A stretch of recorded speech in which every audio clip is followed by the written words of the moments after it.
দাদা কেমন আছেন? ভালোই আছি ভাই। দাদা আপনি কি করতেছেন এই মরা গাছে? এই ঝাল গাছ মরে গিয়েছে তাই তুলতেছি। এই গাছগুলো মারা যাওয়ার কারণটা কি? এই যে ঝাল গাছ মারা অত্যন্ত গেছে, বর্ষা, এই কারণেই মারা গিয়েছে। আর কি কি কারণে মারা গেছে বলে মনে হয়? এই বর্ষার কারণেই মারা গিয়েছে। আপনার এই জমিতে ক্ষতি কেমন হয়েছে এটা?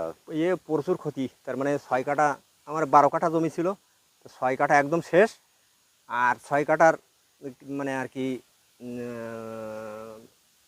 6 কাঠার মানে তিনি দুই দুই ভাগ মানে 9 কাঠা মতো গেছে 12 কাঠার।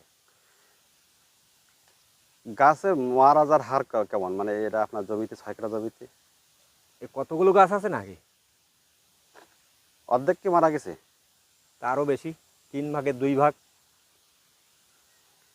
1 ভাগ আছে। চাষাবাদের জীবনে এমন ক্ষতি কোনো সময় হয়েছে? হয়েছে কম, তাই এত না। যে এই মরা ঝালগুলো কি বাজারে কি বিক্রি করা যাবে? বিক্রি করা যাবে, তো কম দামে বিক্রি করতে হবে। আপনি সেক্ষেত্রে রেট কম পাবেন। হ্যাঁ, এখন কত করে বিক্রি হচ্ছে বাজারে? এখন 180 থেকে 200। 180 টাকা? হ্যাঁ, তা আপনার তো অনেক টাকা ক্ষতি হয়ে গেছে। অনেক টাকা ক্ষতি।